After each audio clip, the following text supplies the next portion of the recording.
before we get to the title race, and as again feels like a very decisive weekend for it, we wanted to talk about the situation in Dortmund, which seemed to be getting worse at first, with Schlotterbeck being sent off. Then Dortmund scored twice. And that's when you both sort of feel like, oh, wow, this team is showing a reaction, under Mike Tulberg. This is one of those Dortmund moments where the stadium comes alive and, a man down, and they're going to dismantle this Werder Bremen team, and it's going to be this big turning point. And, well, unfortunately then in the second half, Werder Bremen showed up with Leo Bittencourt and Marvin Duksch equalizing, and I personally thought that Dortmund were maybe a bit lucky too to walk away with the 1 point. This could have ended up worse for them even. Many things to discuss, there's some discussions about that second Dortmund goal too. Maybe Benzebaini in the build-up was offside, should have been offside. The DFB issued a statement that they should have called that goal back. Could have been much worse than for Dortmund, right? And then, of course, the former Dortmund players, Bittencourt and Duksch, scoring on Dortmund to make it 2-2. They're now 11th in the Bundesliga table, looking for a head coach to steady the ship. Just looking at the points, I mean, the only upside is that Stuttgart and Leipzig drop points on the weekend, right? So they're still within 6 points of a Champions League spot. So despite being 11th, it's still pretty tight to the top four. So that's doable, I would say. But the time is also running out. Like, decisions need to be made, and a lot of decisions need to be made, not just about the head coach. Matt Ford wrote an excellent piece from the Signal Iduna Park this weekend, and the fan protests saying that the elephant round, which is Lars Ricken, Hans-Joachim Watzke, Matthias Sammer, and Sebastian Kehl, and Minzentat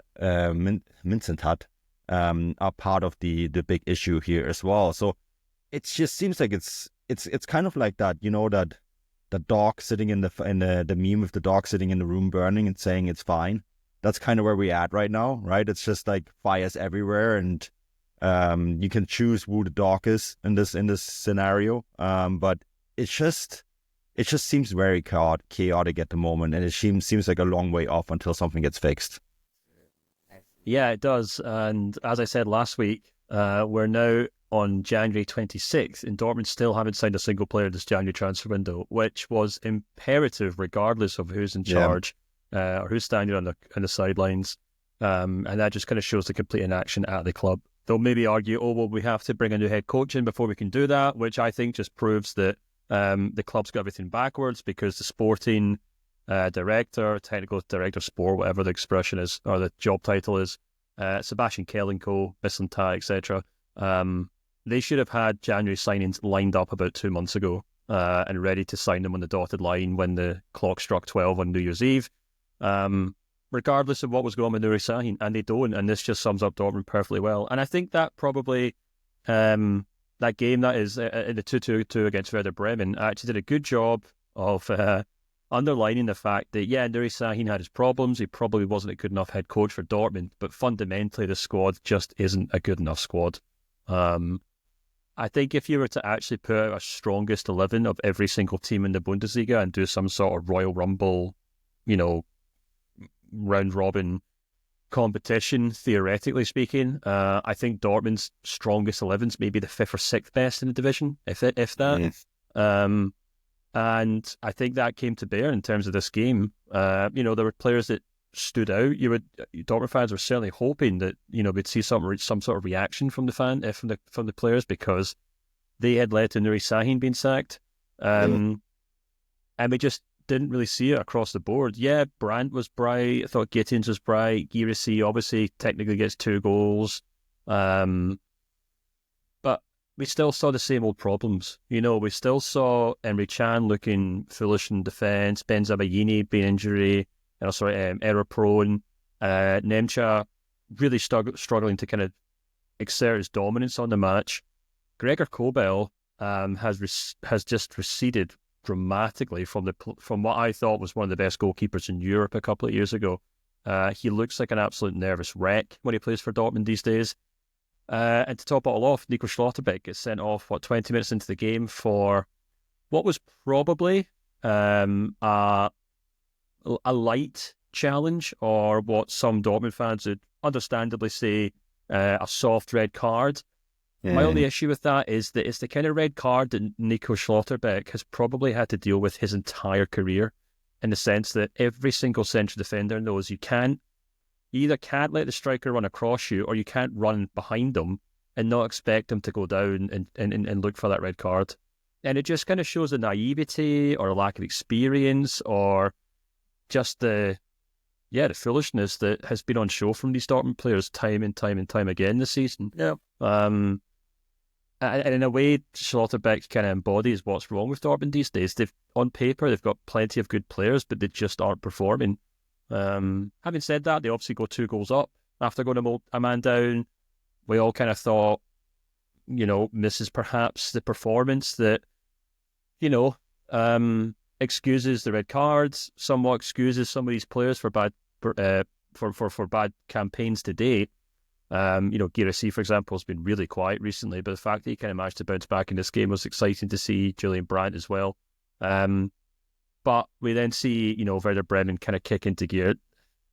I would say that they probably were struggling to do anything until Bittencourt scored that remarkable goal, which is really worth looking up on YouTube if you haven't seen the highlights of this game. It's a beautiful kind of volley outside the box that kind of sails into the top corner. And then from there, Bremen were in the ascendancy, and crucially, Dortmund just completely crumbled. And, as I was saying on the Blue Sky in about the 80th minute or something, it looked like Werder Bremen were going to go on and win this game. Perhaps they could have done, perhaps they should have done. But it was just error after error after error. I think we were discussing before we came on air there that Marvin Dukes goal, it's a simple 1-2 in the box, and maybe it's like a 1-2-3 sort of thing where he's on the edge of the box on the left-hand side, he passes it to someone outside the box, and makes a few flicks, and then he ends up picking the ball back up more or less on the penalty spot, and it's like nobody's marking him, no one's even looking at him. There's a huge gap in the middle of the park for him, or in the middle of the box for him to exploit. And you just kind of have to wonder, you're a man down, you're 2 goals up, why isn't this team sitting with 2 banks of 4, defending that goal mouth like Spartans against the Persians? Why aren't they defending tooth and nail to keep that lead, but instead they're leaving a wide open space for Dukes to run into there? Yes, the Bittencourt goal, there's not much you can do about that because it's just basically a wonder goal.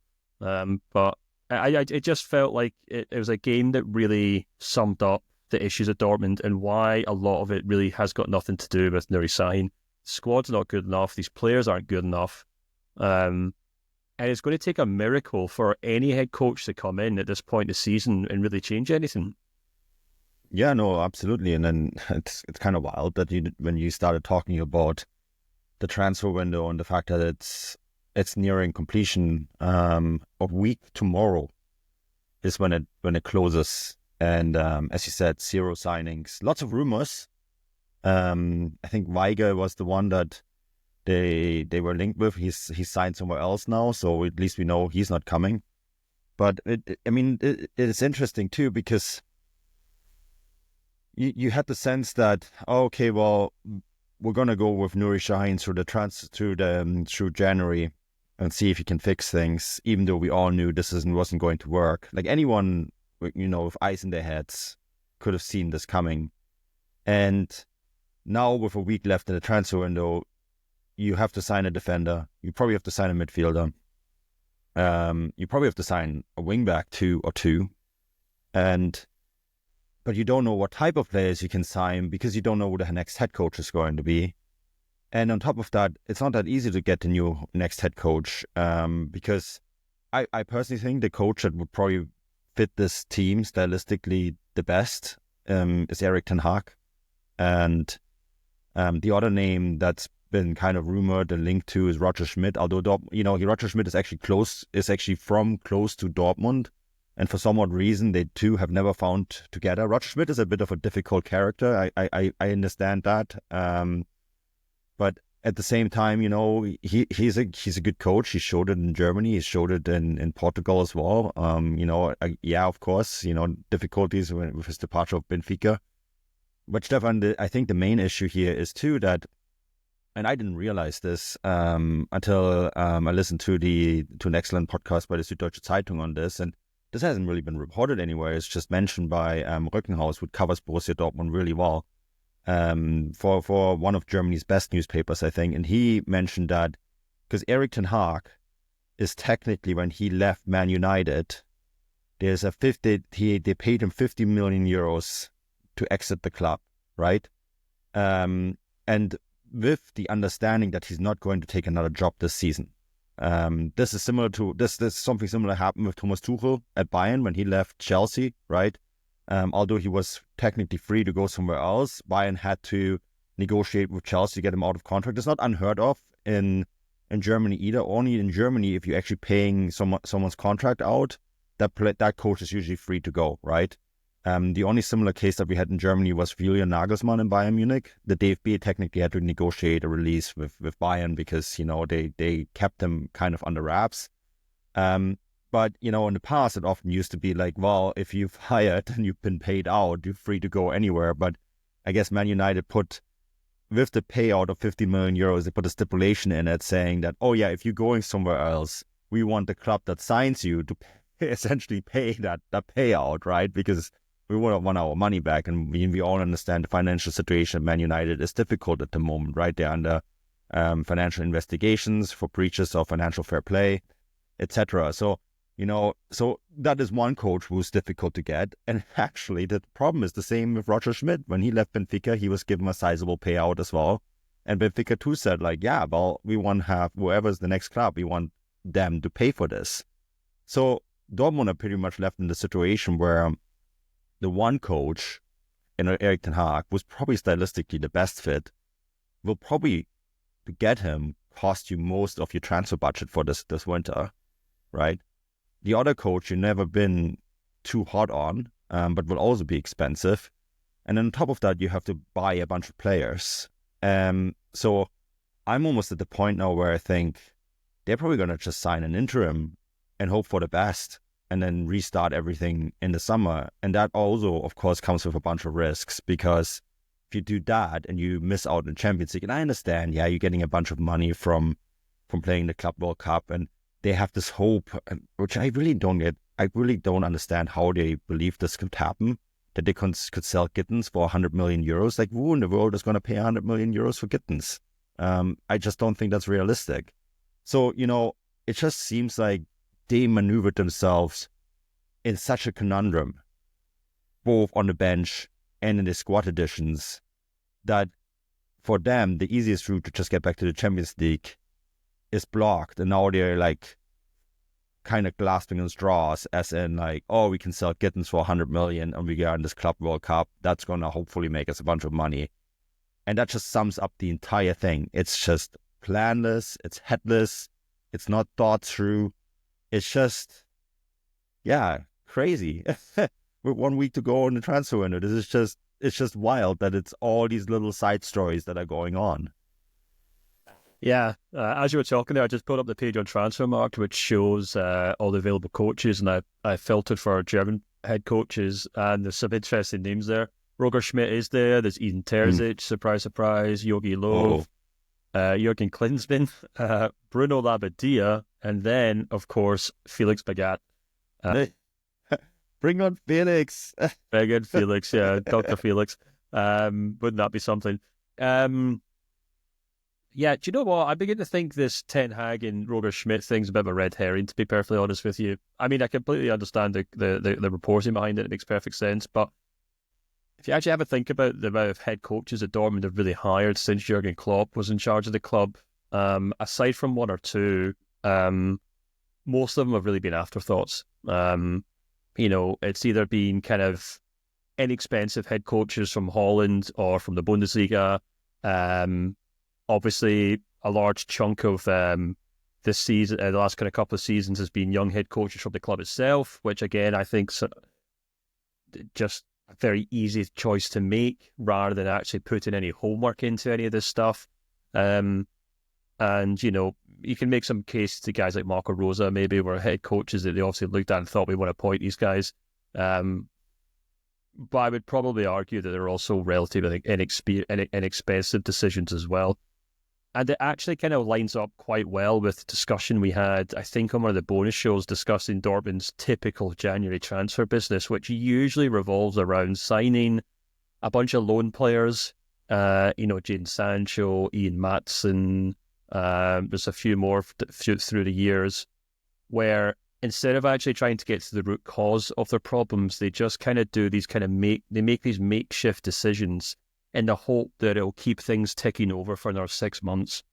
And, I think that's kind of that approach to either transfers or head coaches, as in just going for the easy short-term option rather than the difficult long-term option and putting your money where your mouth is, or actually doing some homework on these calls, is exactly where Dortmund are in the problem that they're in right now. So I'd be actually quite surprised if Dortmund had actually done their homework, done some serious research into the kind of style of football that Roger Schmidt plays, the tactics he likes to use, the players that he likes to play with. Equally looked at Ten Hag and said, right, why did it not work at Manchester United, but why did it work at Ajax? Can he replicate what he did there? Can he do what he did in the Eredivisie at the Bundesliga? What players did he need? Did he develop those players? Did he just inherit them from the head coach before him, etc., etc.? If you're asking me if I think Dortmund have actually done that homework, and then at the very end of the process have said, some lawyers came along and said, oh, by the way, you'll have to pay 15 million euros if you want to sign Ten Hag, and they're like, no, that's a shame, we've done so much homework, it's all gone up in waste. I just don't believe it, to be perfectly honest with you, because there's absolutely nothing about their business in the transfer window or with head coaches over the last 5 or 6 years to suggest that they do their homework with these things.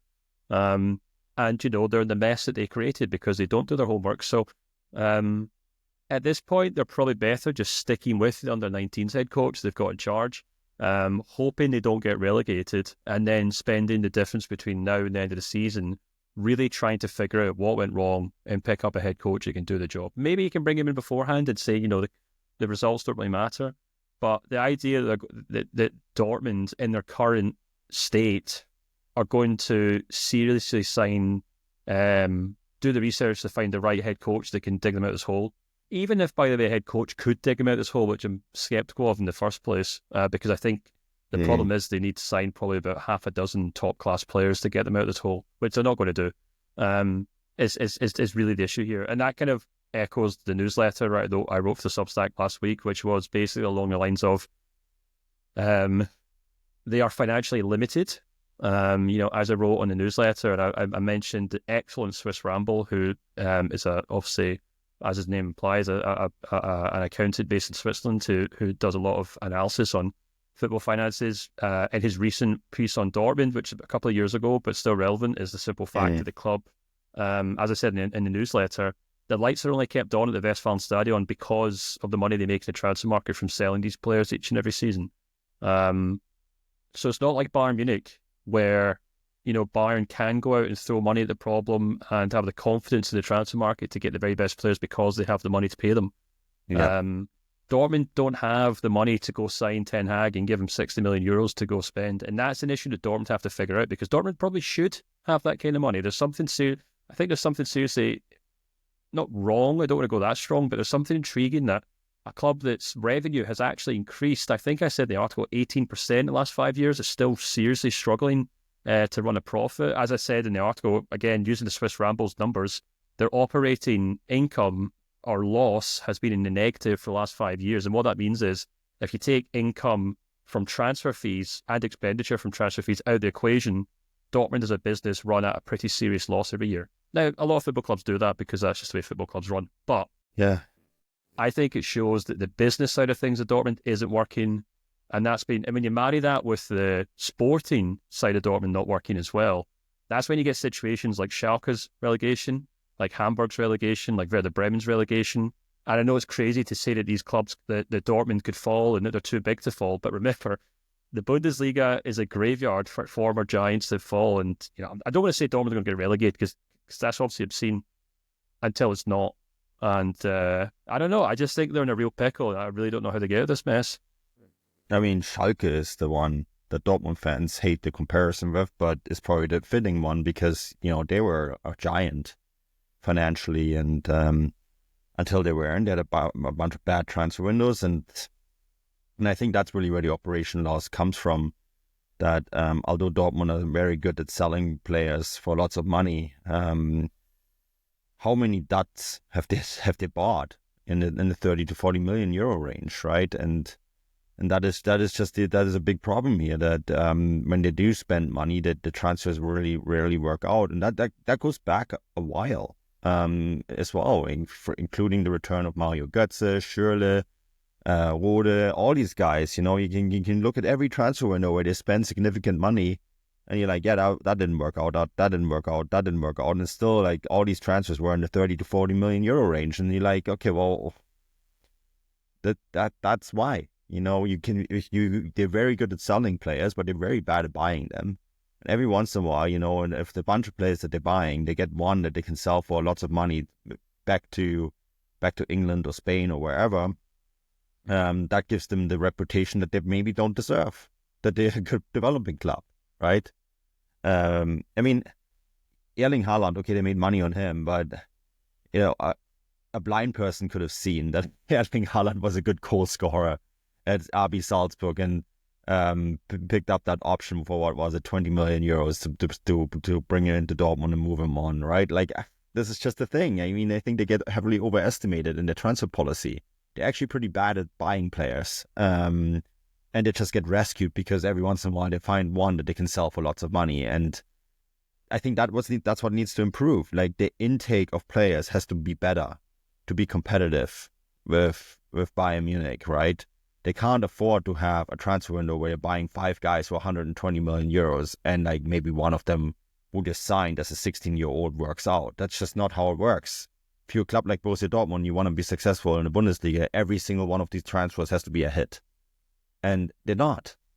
And I think that's where we go away from the bench to the boardroom, where they're doing a really poor job at the moment, I think. And that's why the fan protest in Matt Ford's article is, I think, hits a nail on the head. It's everyone who's involved in this, and it can't stop at the head coach. It has to go to the boardroom too. There's probably some people there that just need to be replaced, and yeah, that's why we are where we're at with Borussia Dortmund. And it's probably also a story that's going to continue for quite some time, as the Bundesliga marches on, and midweek we have Champions League. We'll see how they do there, and then in the transfer show maybe we can actually talk about some signings that Borussia Dortmund have made.